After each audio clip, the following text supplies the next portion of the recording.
Hey guys, welcome और welcome back to my channel. I hope you all are well और आपकी studies भी अच्छी चल रही होगी. So in this video, I'm going to share my first week experience of Yakin 2.0 2025 batch and how I'm dealing with my backlog. So today I'll be doing the fourth lecture of basic math from MR sir obviously, and I'll be following MR sir throughout the year this time because मुझे MR sir से ही समझ पड़ती है physics. इनके मैंने previous lectures देखे हैं and I do have their notes also, but I think मैंने जो first lecture देखा था YouTube पे वो ज़्यादा effective था. तो इसमें 8 lecture है for now and I'm today doing fourth and fifth. I think मैं fifth तक complete कर दूँगी एंड इस वीक तक आई थिंक संडे तक मैं ये कंप्लीट कर दूँगा. मेरा बहुत ज़्यादा बैकलॉग हो गया है इस वजह से. Initially, I was in a dilemma that whether I should buy the batch or not, as most of the time I face problem in whether physics or organic chemistry.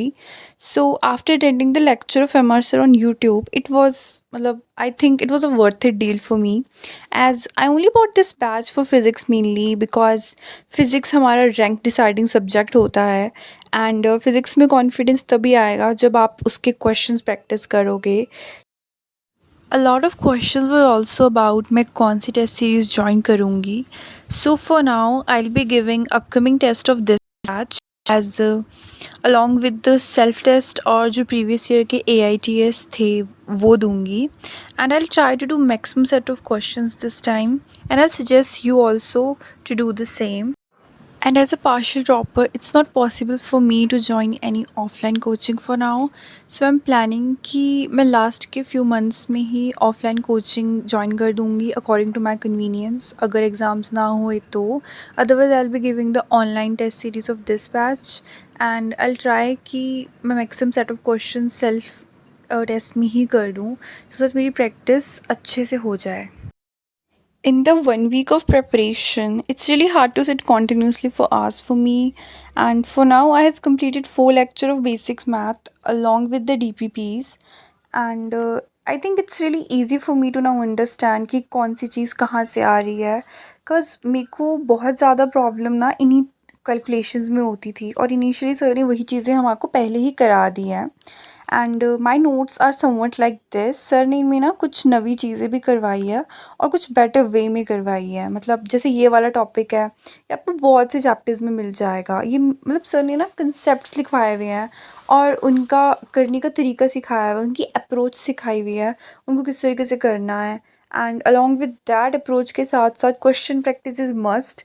और आई थिंक बहुत सारे question sir ने करवाए हुए हैं. जैसे trigonometry वाला part है, ये वाला जो पार्ट सर ने करवाया ना ट्रिग्नोमेट्री का, ये मोशन इन 1D के स्टार्टिंग में ही आपको मिल सकता है. Now after completing the physics part, I started with biology's human reproduction वाला चैप्टर बिकॉज इसकी वेटेज भी बहुत ज़्यादा है और मैंने आई थिंक मैं इसको बहुत ईजिली रिवाइज़ कर देती हूँ बिकॉज मैंने इसके 12th में अपने नोट्स बनाए हुए थे जो मैंने एनसीईआरटी पे ही चिपका रखे थे. बिकॉज मैं एनसीईआरटी को अंडरलाइन या हाईलाइट नहीं करती हूँ बिकॉज वो उससे मुझे बिल्कुल समझ नहीं पड़ता था.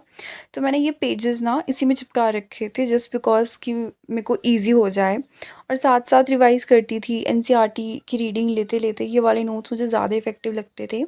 मैंने इसके फुल नोट्स भी बनाए हैं बट वो मैंने जब मैं समझ रही थी चैप्टर को मैंने तब बनाए थे.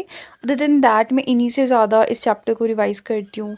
मैंने एनसीईआरटी के साइड्स में हर एक पॉइंट लिख रखा था जो एक्स्ट्रा था जो टीचर्स करवाते थे, या ऐसा कहूँ जो मुझे लगता था कि इम्पॉर्टेंट है. जैसे कि पीवाईक्यूज़ कुछ कुछ ऐसे होते हैं जो आपको एनसीईआरटी में नहीं मिलते बट वो कहीं ना कहीं पीवाईक्यूज़ बहुत इंपॉर्टेंट होते हैं, तो मैंने ये वहाँ पे लिख रखा था.